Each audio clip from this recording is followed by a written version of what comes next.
warahmatullahi wabarakatuh. Selamat pagi anak-anak. Salam sejahtera buat kita semua. Semoga kita tetap berada di lindungannya. Bapak harap dengan pagi yang cerah ini bisa meningkatkan motivasi belajar anak-anak. Bisa lebih giat, bisa lebih memahami materi dengan baik. Itu sebelum memulai pelajaran, kita alangkah baiknya kita berdoa menurut agama dan kepercayaannya masing-masing. Berdoa dimulai. Berdoa selesai. Oke, Bapak absen dulu ya untuk kehadirannya. Sebentar Bapak ambil dulu.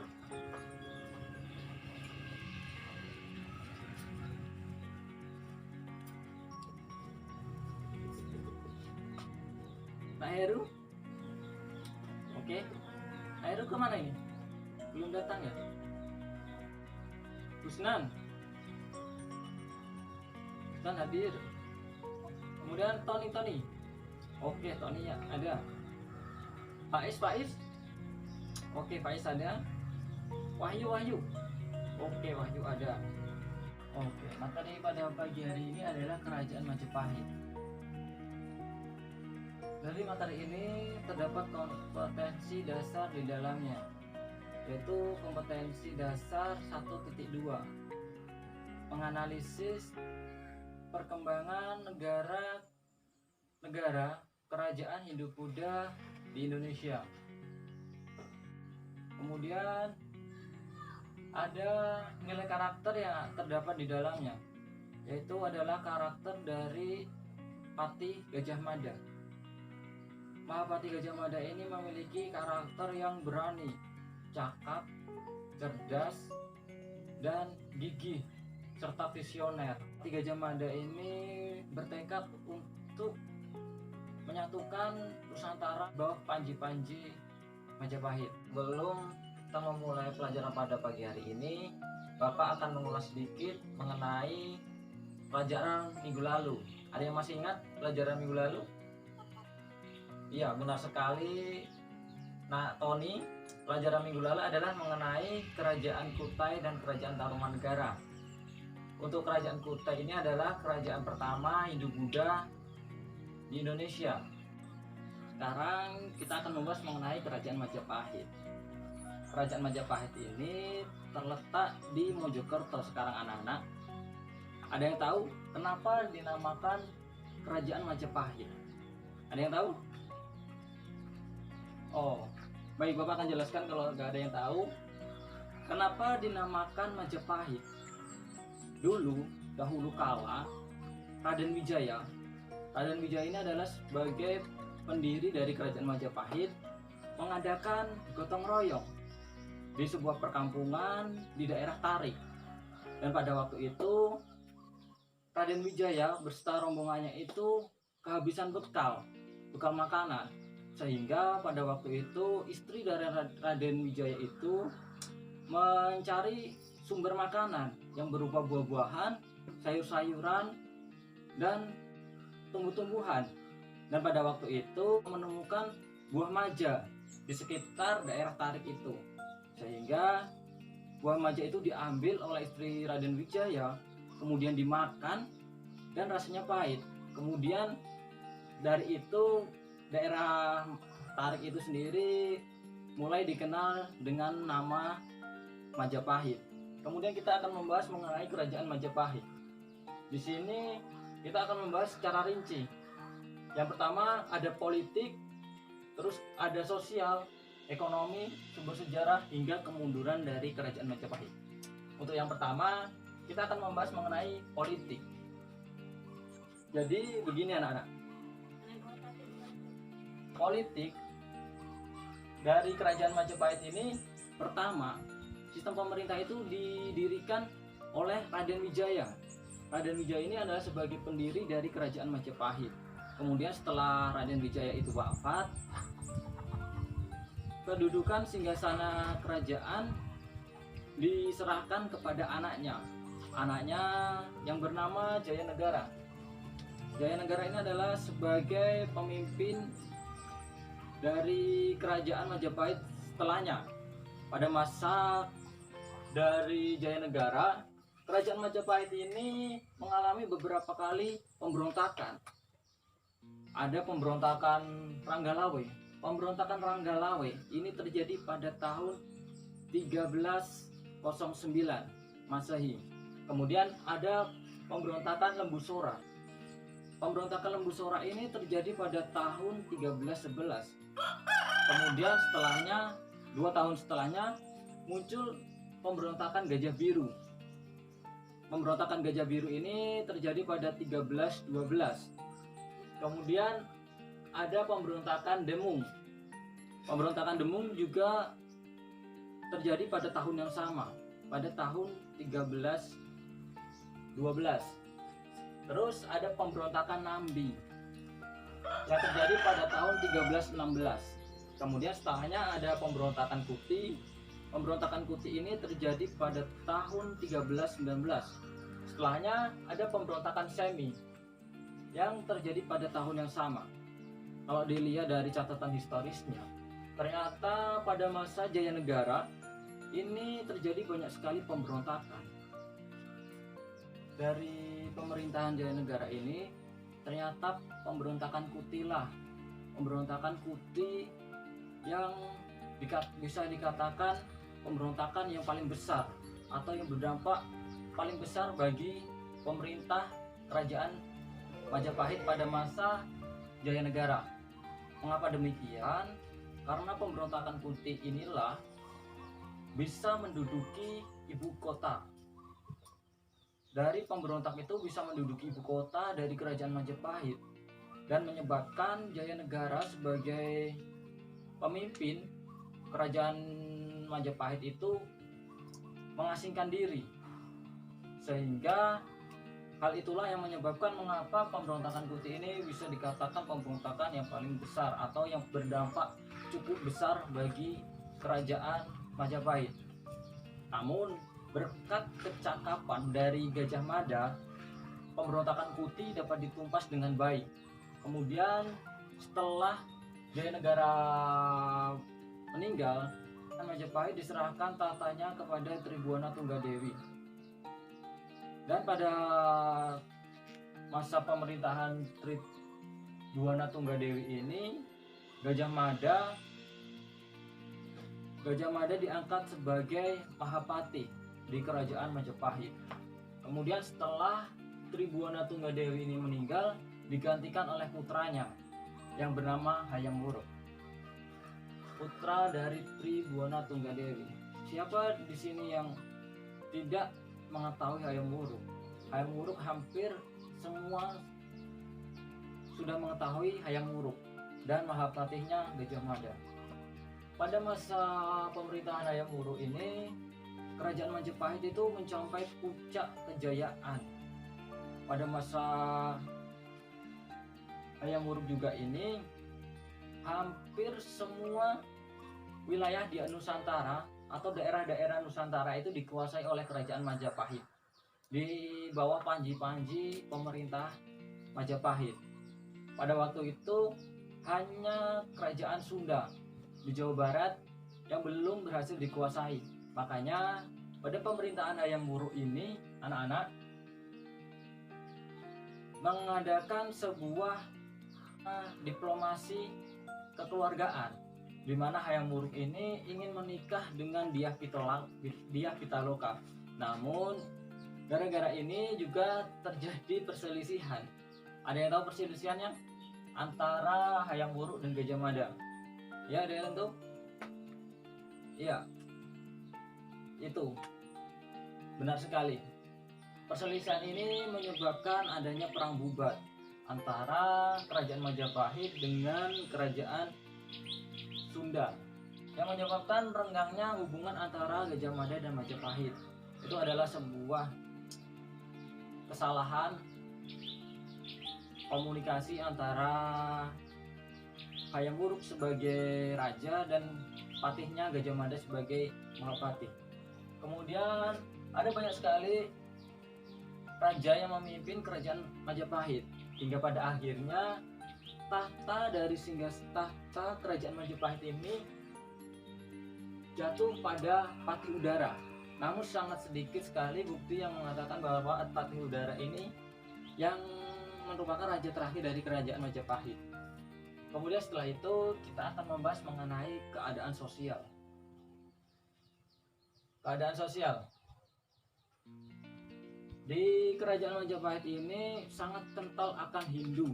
Agama Hindu itu sangat kental anak-anak di kerajaan Majapahit.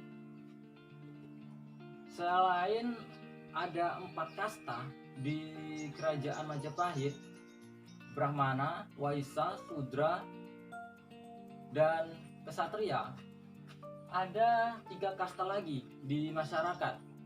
Yang pertama ada kasta Kandala. Kasta Kandala ini adalah sebuah kasta yang isinya adalah golongan-golongan dari percampuran 2 kasta, yaitu kasta Sudra dan kasta Waisya, atau di antara percampuran antara 4 kasta yang Bapak sebutkan tadi. Kemudian ada kasta Meleca. Kasta Meleca ini adalah kasta bagi para pedagang dari Cina, India, dan lain sebagainya. Itu tergolong dalam kasta Meleca di kerajaan Majapahit. Kemudian yang ketiga ada kasta Tuca. Kasta Tuca ini adalah kasta yang paling bawah, kasta yang tidak dianggap. Kasta Tuca ini berisi dari para perompak, para perampok, para penjahat yang termasuk dalam kasta Tuca ini. Sehingga kasta Tuca ini kasta yang paling rendah dan kastanya itu tidak dianggap murid-murid. Kemudian kita akan membahas mengenai keadaan ekonomi. Keadaan ekonomi pada kerajaan Majapahit ini dengan dibuktikan dengan berita dari Mahuai. Mahuai ini menulis sebuah buku yang menyatakan bahwa adanya pedagang dari Cina, dari India, dari Mesir, dari Turki yang berdagang di kerajaan Majapahit. Adalah berita Mahuai tadi. Sehingga untuk barang komoditas atau barang komoditi yang ada pada kerajaan Majapahit, padi, beras, kemudian ada kelapa dan lain sebagainya. Ada banyak sekali komoditas perdagangan yang diperdagangkan di kerajaan Majapahit. Karena pada waktu itu kerajaan Majapahit ini adalah kerajaan yang paling besar. Baik, kita lanjutkan mengenai sumber sejarah yang mengatakan bahwa kerajaan Majapahit itu ada. Yang pertama kita akan membahas mengenai prasasti anak-anak. Prasasti yang menyatakan bahwa kerajaan Majapahit ini adalah salah satunya ada prasasti Buta. Kemudian ada prasasti Gajah Mada yang menyatakan bahwa kerajaan Majapahit itu benar-benar ada. Kemudian kita akan membahas mengenai karya sastra. Karya sastra pada kerajaan Majapahit ini sangat tinggi dengan dibuktikan munculnya berbagai karya sastra mengenai kerajaan Majapahit. Salah satunya adalah karya sastra Pararaton, ada Sutasoma dan lain sebagainya. Ada masih banyak lagi. Kemudian candi yang menyatakan bahwa kerajaan Majapahit itu ada adalah salah satunya adalah Candi Tikus. Candi Tikus ini adalah candi peninggalan dari kerajaan Majapahit. Hal itu yang membuat bahwa memang kerajaan Majapahit itu memang benar-benar ada. Kemudian ada berita asing.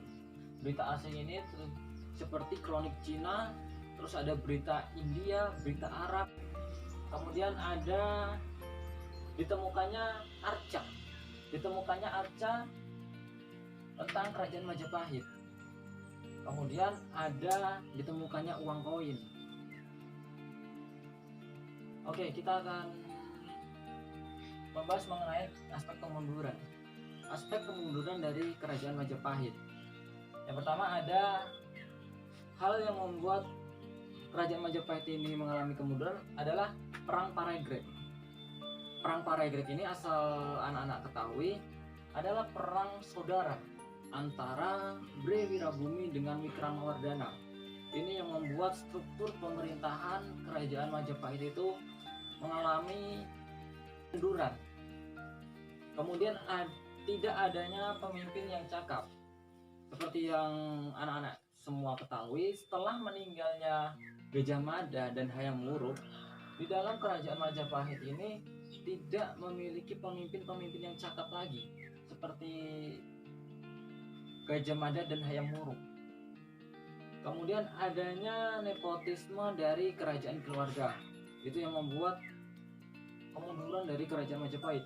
Kemudian ada gerakan pemisahan diri.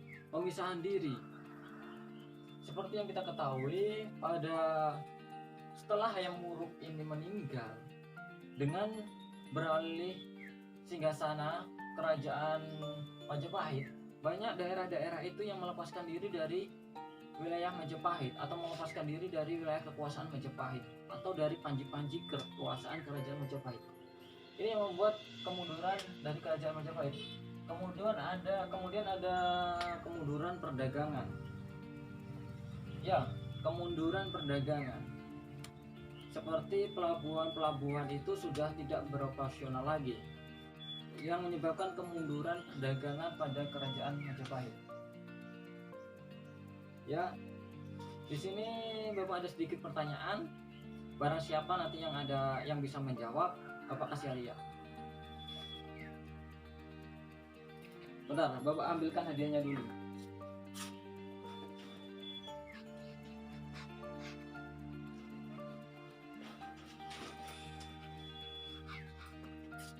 Bapak akan mengasih stik susu jika ada anak-anak yang bisa menjawab pertanyaan dari Bapak. Yang Bapak tanyakan di sini, pada masa Jaya Negara ini banyak sekali pemberontakan yang terjadi di dalamnya. Banyak sekali pemberontakan yang ada di dalamnya. Ada 8 pemberontakan. Yang ingin Bapak tanyakan, pemberontakan mana dan apa alasannya yang membuat pemberontakan itu menjadi pemberontakan yang berdampak paling besar pada kerajaan Majapahit? Ada yang tahu? Ya, kepada saudara Heru dipersilakan. Oh, benar sekali kepada Nak Heru. Jadi pemberontakan Kuti. Pemberontakan Kuti inilah yang sepertinya Bapak sampaikan tadi memiliki dampak yang cukup besar. Jadinya yang mengancam dari kekuasaan Jaya Negara. Ya, karena Nak Heru mengetahui, Bapak kasih hadiahnya.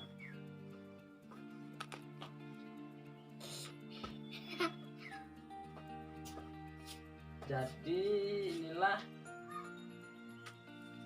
materi kita hari ini. Untuk materi minggu depan, Bapak akan mengasih kalian tugas, yaitu membuat mind mapping mengenai kerajaan Islam yang ada di Indonesia. Ingat, jangan lupa membuat mind mapping salah satu kerajaan Islam di Indonesia, dibuat seperti kayak Bapak ini. Nanti dijabarin keadaan politiknya, sosialnya, kemudian ekonomi, kemudian sumber sejarah, dan kemudian ada aspek kemunduran, mengapa kerajaan Islam itu bisa mundur. Contoh, kerajaan Samudra Pasai. Coba contohkan. Kalian jabari kerajaan Samudra Pasai. Ini dalam bidang politik, kemudian dalam bidang sosial, dalam bidang ekonomi, dalam bidang sumber sejarah. Mengapa demikian? Bisa sumber-sumber sejarah itu yang menunjang dari kerajaan Samudra Pasai itu. Kemudian ada aspek kemunduran yang menyebabkan kenapa Samudra Pasai itu mengalami kemunduran. Itu adalah contoh dari tugas minggu depan. Untuk minggu ini Bapak simpulin, kerajaan Majapahit ini merupakan kerajaan Hindu-Buddha terbesar di Indonesia. Berkat kerajaan Majapahit ini, Nusantara itu sangat dikenal hingga mancanegara. berkat diplomasinya, berkat kekuatannya, berkat pertahanan dan kekuasaan yang hampir menyeluruh ke wilayah Indonesia. Kemudian diingat kalian, dalam keadaan bidang sosialnya, Kerajaan Majapahit ini terdiri atas banyak kasta. Selain ada 4 kasta, yang keempat kasta Hindu Buddha, ada 3 kasta lagi dalam masyarakat yang sudah Bapak sampaikan tadi. Kemudian ekonomi ini tertuang dalam berita Mahuai. Ingat komoditas perdagangan tadi, jangan lupa, seperti beras, kapas, dan lada, rempah-rempah, dan lain sebagainya. Ingat, jangan lupa. Kemudian sumber sejarah yang menunjang dari Kerajaan Majapahit ini jangan lupa, seperti ada prasasti Gajah Mada, kemudian ada karya sastra Sutasoma, kemudian ada candi tikus, kemudian ada berita asing seperti kronik Cina, kemudian ada arca uang, dan lain sebagainya. Kemudian ingat aspek kemunduran ini yang pertama adalah karena perang Paregreg, perang saudara. Kemudian tidak adanya pemimpin yang cakap, kemudian adanya korupsi atau nepotis pada keluarga kerajaan, kemudian ada gerakan pemisahan diri, kemudian ada kemunduran perdagangan yang terjadi. Itu yang menyebabkan mengapa Kerajaan Majapahit itu mengalami kemunduran. Baik, untuk menutup pelajaran pada pagi hari ini, Bapak kasih satu quotes dari Mahatma Gandhi. Kepuasan itu bukan terletak pada hasil. Kepuasan itu terletak pada seberapa keras kalian berusaha. Berusaha dengan keras adalah kepuasan tersendiri bagi kita. Semoga anak-anak tetap semangat dalam menuntut ilmu. Semoga apa yang dicita-citakan itu tercapai dan bisa membahagiakan kedua orang tua anak-anak sekalian. Terima kasih. Bapak akhiri, wabillahi taufiq wal hidayah. Wassalamualaikum warahmatullahi wabarakatuh.